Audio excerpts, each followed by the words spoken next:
A tutti voi buona giornata, ben trovati al nostro appuntamento consueto in diretta con A voi la linea. Per le matricole dell'Ateneo Friulano da oggi è possibile partecipare nuovamente alle lezioni in presenza. Se lo ritengono tuttavia possono continuare anche con la didattica a distanza. L'Università di Udine ha iniziato il percorso verso un graduale ritorno alla normalità. Il rettore Roberto Pinton spiega che quasi tutto il corpo docente è stato sottoposto a vaccinazione e c'è chi, come lo stesso rettore, attende la seconda dose del vaccino. Lo ha raggiunto per noi Alexis Sabot. Rettore, oggi si riparte in presenza anche all'università, ma come? Innanzitutto noi partiamo con una ripresa graduale, cioè nel senso che oggi rientrano in aula i ragazzi e le ragazze dei primi anni dei corsi di laurea triennali, magistrali e a ciclo unico. E abbiamo deciso questa situazione, questa soluzione in attesa poi di vedere quale sarà l'evoluzione del quadro epidemiologico ed eventualmente aprire anche agli altri anni. Ovviamente la didattica sarà in presenza per questi ragazzi e ragazze, ma anche a distanza, dato che la frequenza, al di là di dove è obbligatoria, comunque l'elezione può essere usufruita anche a distanza. E dovranno essere rispettati tutti i protocolli di sicurezza, il distanziamento, la igienizzazione delle mani e la mascherina che dovrà essere sempre tenuta. Noi provvederemo poi naturalmente alla significazione dei locali e sarà obbligatoria per tutti gli studenti in presenza la prenotazione. Che cosa significa ripartire in presenza dopo un periodo di didattica a distanza e come è stato per gli studenti ma anche naturalmente per i professori lavorare a distanza? Beh, diciamo che c'è sempre un certo entusiasmo quando si ha la possibilità di rivedersi, non dico in faccia perché siamo sempre coperti dalla mascherina, ma almeno negli occhi, e questo è sempre molto apprezzato, sia dagli studenti che dai docenti. È anche vero che però abbiamo fatto di necessità virtù e tutto sommato l'esperienza della didattica a distanza partita in una situazione emergenziale in realtà arriva dopo un anno ad averci anche lasciato delle indicazioni molto interessanti anche per il futuro, per avere la possibilità di erogare una didattica integrata che aumenti naturalmente l'impatto della formazione universitaria, aprendo anche delle prospettive nuove ed interessanti. Per le matricole però è necessario ripartire oggi in presenza, forse più interessante per loro, magari c'è una spinta in più. Sì, noi abbiamo tenuto sempre anche molto a far entrare nel vivo dell'università, soprattutto le matricole, chi si avvicina per la prima volta all'università, e con i nostri sistemi di orientamento, ma soprattutto di tutoraggio, accompagnamento e varie iniziative proprio perché riteniamo che sia importante vivere l'esperienza universitaria e questo non si può evidentemente soddisfare con una frequenza solo attraverso un video. Quindi ecco, tenga presente che poi non solo per le matricole ma anche per gli altri ragazzi e ragazze è ripristinata la possibilità di svolgere le attività laboratoriali in presenza con l'autorizzazione dei direttori e direttrici di dipartimento. E questo naturalmente dà maggior valore anche a quello che è il carattere distintivo dell'università, che è non solo il ascoltare una lezione, ma anche costruire il percorso, fare assieme ai docenti. Quanti docenti si sono vaccinati al momento proprio per vivere l'esperienza universitaria in presenza ma in sicurezza?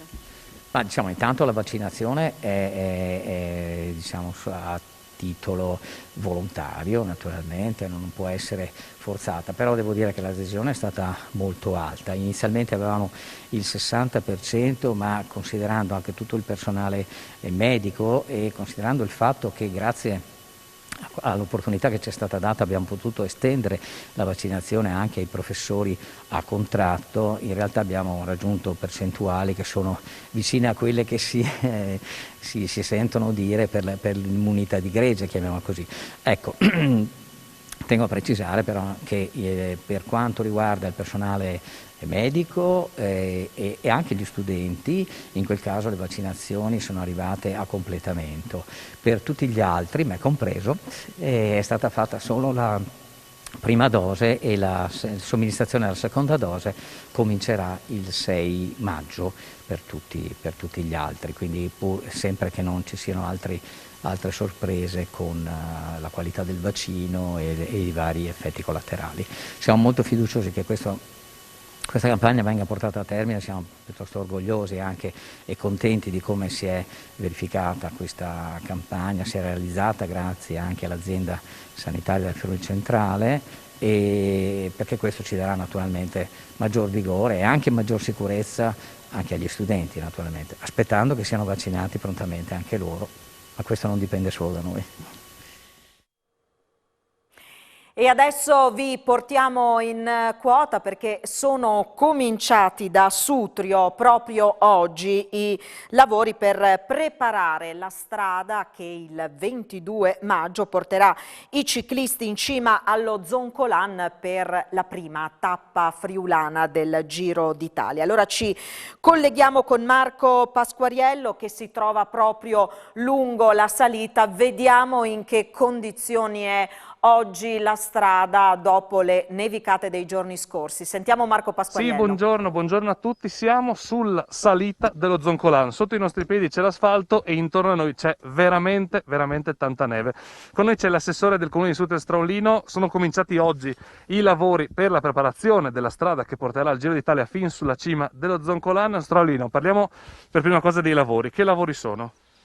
I lavori che ci hanno richiesto in questa settimana sono togliere la neve dalla strada principalmente, quindi ci concentreremo questa settimana per far sì che la strada sia sgombera, sia libera dalla neve, perché come ha detto lei molto bene, per fortuna o purtroppo ce n'è parecchia e quindi ci siamo dovuti attrezzare quest'anno con, come vedete, i macchinari che sono qui presenti. Ci sono ci sono lame, ci sono delle turbine e c'è anche la collaborazione, bisogna dirlo molto forte, c'è anche la collaborazione di Promoturismo con dei gatti, insomma, delle nevi che collaboreranno assieme al comune di Sutrio per togliere la neve. E poi FVG Strade si occuperà di rifare il manto stradale. Sì, va un ringraziamento anche a FVG Strade, insomma, perché se non ci fosse stata anche lei con delle collaborazioni sarebbe stata più ardua, non dico impossibile, però insomma sarebbe stata molto più ardua. Dopo questa prima fase che spiegavo, bisogna dire che siamo dati una scaletta, ci sarà un altro incontro con Cainero, col patron Cainero, se lo posso chiamare così, e ci troveremo qua, credo, dopo il 25 per vedere lo stato di fatto.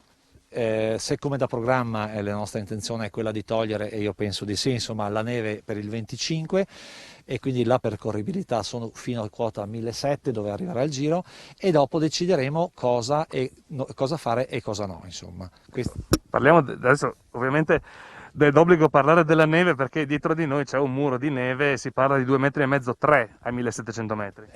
Sì, ma quello devo tranquillizzare poi tutti gli amanti del ciclismo, ma anche Cainero, che già ben sa, non c'è nessun problema nel togliere la neve. La difficoltà potrebbe essere se permarranno queste temperature, ma immagino di no, perché già a metà settimana insomma dovrebbe esserci un aumento della temperatura, e quindi questo va a nostro favore in questo caso, della liberare degli spazi su delle aree erbacee, insomma sui prati, per permettere poi eventualmente i parcheggi degli spettatori. Perché lo Zoncolan si sta in realtà preparando anche all'opportunità di avere del pubblico, per quanto a numero chiuso. Sì, allora ci è stato chiesto anche questo, quindi noi dobbiamo prepararci come fosse un anno normale, quindi dobbiamo dare la possibilità a tutti, a chi ne vuole, di venire qui in auto e partecipare come spettatore, insomma come fa a vedere la tappa del Giro d'Italia. Questo logicamente noi dobbiamo prepararci e per questo stiamo lavorando. Logicamente poi non dipenderà da noi comune o da Cainero, insomma dal Giro d'Italia, perché dovremo aspettare, immagino, un DPCM che ci dirà in quale eventualmente se è tutti liberi oppure se ci sarà un numero chiuso, dipende poi da queste, ma noi come comune dobbiamo attrezzarci, organizzazione, per far sì che sia tutto in ordine. Poi se ci sarà la possibilità noi ce l'abbiamo, altrimenti questo non sarà colpa nostra, insomma. Vedere lo Zoncolan senza pubblico sarebbe uno spettacolo a cui non siamo decisamente abituati. No, questo devo dire che farebbe male, penso non solo a noi che ci stiamo adoperando, a tutte le forze insomma, che sono state messe in campo, ma penso faccia male alla televisione e allo sport del ciclismo. Io credo che il ciclismo ha bisogno, come tutti gli sport ovviamente, di spettatore, perché specialmente il ciclista sulla salita, su questa salita, lo spettatore deve esserci, deve fare il tifo, deve stare vicino, non dico che deve correre, ma è come se corresse assieme accanto al ciclista, quindi dà carica e dà vitalità. Ecco, però questa neve in realtà sta allungando la stagione non sciistica in senso stretto, però sportiva dello Zoncolan, che ha visto quest'anno diverse nazionali allenarsi per i mondiali di Cortina, ha visto Marta Bassino e la Brignone sciare su queste piste, quindi lo Zoncolan famoso anche per lo sci quest'anno, quindi sci e giro, veramente un pacchetto completo. Ecco, ha introdotto lei questo argomento, mi fa piacere. Devo dire che lo Zoncolan, come la montagna friulana, insomma, è attrezzata anche per questi eventi. Noi quest'anno abbiamo avuto la fortuna di avere le atlete di punta della nazionale femminile, la Brignone, che lo scorso anno ha vinto la Coppa del Mondo generale di sci, e Marta Bassino, che poi tra l'altro dopo questi allenamenti fatti qui sulle nevi dello Zoncolan, che hanno portato, devo dire, fortuna, ha vinto la medaglia d'oro ai mondiali di Cortina. Quindi la stagione, devo dire, che per quanto riguarda lo sci è andata molto bene per gli atleti, logicamente. Purtroppo per i turisti e quindi per la maggior parte della gente questo non è determinato da promotorismo, ma da quello che c'era purtroppo, e quindi lo sciatore non ha potuto fare quello che normalmente fa sullo Zoncolan. Benissimo, ringraziamo. Adesso noi saliamo in vetta, quindi nel TG di questa sera alle 19 vedete anche le immagini della vetta dello Zoncolan coperta di neve, quindi fino all'arrivo dei ciclisti del Giro d'Italia per la tappa appunto dello Zoncolan. Adesso noi lasciamo la strada perché stanno salendo le ruspe per appunto i lavori, per approntare la strada, e vi restituisco la linea. Grazie allora Marco Pasquariello per questo collegamento, ci fermiamo per la pubblicità, poi di nuovo in diretta, con a voi la linea.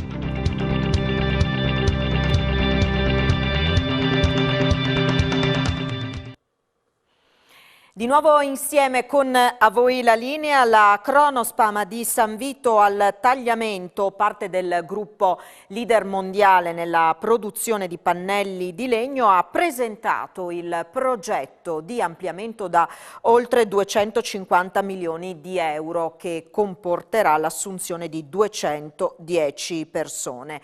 L'amministrazione ha risposto anche ai dubbi sulla salute e l'inquinamento che erano stati sollevati da alcuni comitati locali. Uber Londero. Massimo Cennedella, amministratore unico di Kronospan Italia, siamo qui a parlare dell'ampliamento della sede di San Vito al Tagliamento di Kronospan. Quali sono i numeri di questo progetto? I numeri sono dei numeri importanti, stiamo parlando di 252 milioni a budget per la costruzione di questo stabilimento innovativo e 210 persone come assunzioni. Qual è il progetto nei dettagli? Quale sarà il materiale che lavorerete? Abbiamo l'ambizione di costruire uno stabilimento che produrrà pannelli truciolare con componentistica 100% base riciclata. Quindi preleveremo dal mercato del mobile tutte quante le parti di sfrido per ricostruire il pannello e tornare in consegna dai nostri clienti. Materiale di scarto non vuol dire però materiale inquinato. Assolutamente no, si parla di codici CER non pericolosi, classificati come non pericolosi. Nelle nostre documentazioni si trovano solo tali codici e sono codici di normale rotazione nel mercato del mobile. In pratica il grande produttore di mobile ha degli sfridi, questi sfridi verranno riconsegnati al nostro stabilimento per essere rimacinati e ricostruire pannelli interi che torneranno dai nostri clienti, quindi un esempio perfetto di economia circolare.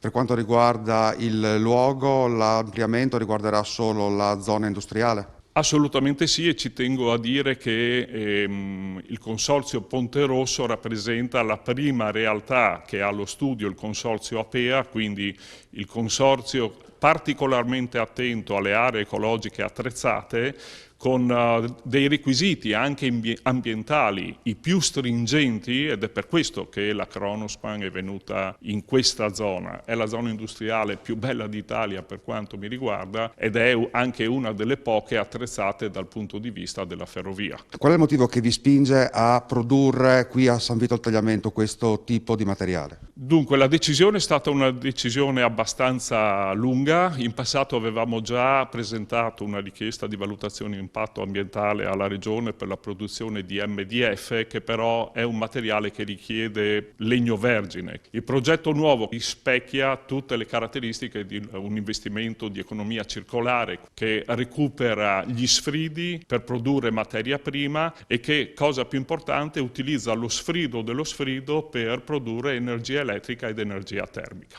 A proposito di energia termica ed energia elettrica, una delle perplessità che sono nate sul territorio in seno ai comitati locali è appunto la produzione di PM10 e si paventava anche l'emissione in atmosfera di sostanze nocive. Per quanto mi riguarda la situazione è stata travisata. All'interno della nostra richiesta di autorizzazioni si trovano tutti quanti i dati.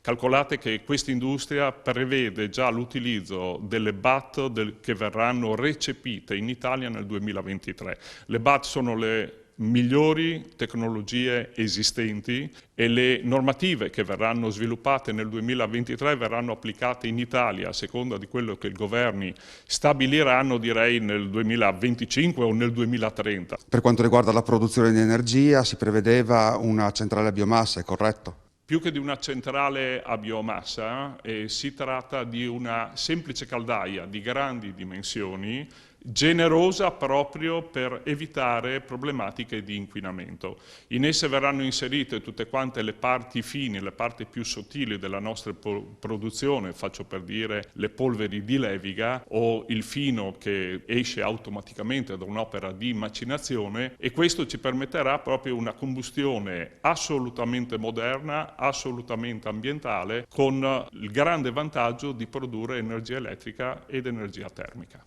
Un altro tema sollevato dai comitati era quello del paesaggio, perché l'ampliamento sorgerà vicino al tagliamento. Si parlava di una ciminiera alta 40 metri. Grande attenzione a qualunque comitato, se ha idee buone noi siamo qui, ci possiamo anche confrontare. Ci terrei però a dire che la nostra non è il camino più alto della zona industriale, quindi ritengo che sia onestamente un discorso che non ha grande fondamento. Il Comune di San Vito al Tagliamento ha nominato un esperto per valutare attentamente il progetto di ampliamento. Una delle principali preoccupazioni è quella dell'uso dell'acqua di falda. Ultimamente, proprio 10 giorni fa, abbiamo fatto ulteriori verifiche e abbiamo 3 geologi che confermano che l'acqua che è presente nella falda del nostro pozzo a 40 metri, oltre a essere assolutamente abbondante, non risente assolutamente di prelievi che abbiamo simulato in 5 volte più importanti di quello che prevediamo. Fondamentale in questo progetto, ci tengo ad evidenziarlo, questa azienda, al di là dei 127.000 metri cubi richiesti in versione di massima produzione, ha già stabilito che 51.000 metri cubi di acqua piovana saranno recuperati in alcune vasche enormi posizionate sotto l'impianto, proprio perché siamo ambientali nella coscienza. E prima di chiudere torniamo a parlare di aperture. La data è quella del 26 aprile, abbiamo sentito la FIPE Confcommercio rispetto alla possibilità che i ristoranti ritornino in attività, ma solo per quanto riguarda i tavolini collocati all'esterno dei locali. Il presidente della FIPE Confcommercio di Udine spiega che saranno pochi, più o meno la metà, che coloro che potranno appunto riaprire a queste condizioni, che comunque i tavolini all'esterno non sono sufficienti da soli a garantire dei guadagni ai titolari dei locali, che anzi potrebbero rischiare di rimetterci. Allora andiamo a sentire il presidente Antonio Dalla Mora. Significherebbe che metà dei locali non potrebbero aprire. Secondo il nostro centro studi, difatti abbiamo visto che almeno il 46% non dispone di spazi all'aperto. E per i locali che invece di questi spazi dispongono, significherebbe aprire pressoché in perdita. È inutile che si dica che è una gentile concessione il fatto di farci aprire la sera, quando poi siamo costretti a farlo solo negli spazi aperti, perché probabilmente il legislatore non si è accorto che non siamo ai Caraibi, non siamo alle Maldive, e le previsioni per la prossima settimana danno le minime a 7-8 gradi in quasi tutta la regione, anzi in tutta la regione, con una temperatura media, abbiamo verificato, intorno alle 8-9 di sera, di 12-13 gradi. Io sfido chiunque a cenare all'aperto con 12-13 gradi. Quindi ci vuole un po' più di rispetto per la nostra categoria. Non abbiamo alimentato le proteste di piazza, anzi le abbiamo contenute. Quando abbiamo agito con momenti istituzionali, nei tavoli corretti, abbiamo parlato col legislatore, però ci aspettiamo delle risposte. La FIP ha chiesto all'ANCI che quantomeno i sindaci mettano a disposizione il maggior numero possibile di spazi esterni agli esercenti, che si continui a non pagare l'occupazione di suolo pubblico. Sì, è una richiesta che abbiamo fatto, perché è logico che soprattutto nei centri abitati, nei centri storici, anche gli esercizi che dispongono di spazi all'aperto godono di spazi non illimitati, non di spazi enormi. Per questa ragione c'è bisogno, dovendo rinunciare all'interno dei locali, di creare almeno un minimo di equilibrio economico, e questo si può raggiungere solo aumentando gli spazi all'aperto in questo caso. Però non possiamo pretendere di far pagare la maggiore occupazione di suolo pubblico a un locale al quale per legge viene impedito di utilizzare lo spazio interno che è di proprietà. Il CTS sta studiando questo pass che da lunedì prossimo servirà per spostarsi tra regioni di diverso colore. Nella fase iniziale dovrebbe bastare un certificato che dimostri una delle 3 condizioni richieste: vaccinazione, test negativo nelle ultime 48 ore, avvenuta guarigione, ma si valuta anche un'app da esibire sul modello del pass europeo. Lo studio a Bruxelles non le sembra un po' troppa burocrazia in questo momento, un'ulteriore burocrazia? Sì, a me sembra che ci sia un appesantimento delle normative rispetto a quanto c'era fino ad oggi compreso. La normativa attuale prevede che in zona gialla ci sia la possibilità di trasferirsi fra regioni. Ora si dice, i casi stanno scendendo, le cose migliorano, concediamo qualcosa, e quello che viene concesso è un irrigidimento delle norme, quindi non ci si muove più tra regioni gialle liberamente, ma con un pass. Non è la linea giusta da seguire. Il pass che si sbrighino a farlo per controllare e ammettere turisti dall'estero. Questo sarebbe importante. E mi sembra quasi che sia un modo per nascondersi sul fatto che a livello nazionale ci sia un forte ritardo nella campagna di vaccinazione, che sta accelerando in questi ultimi giorni, ma non è ancora in grado di recuperare il tempo perso. Termina qui questo appuntamento con A Voi la Linea. Grazie come sempre per la vostra cortese attenzione. Vi auguro un buon proseguimento di giornata. Arrivederci.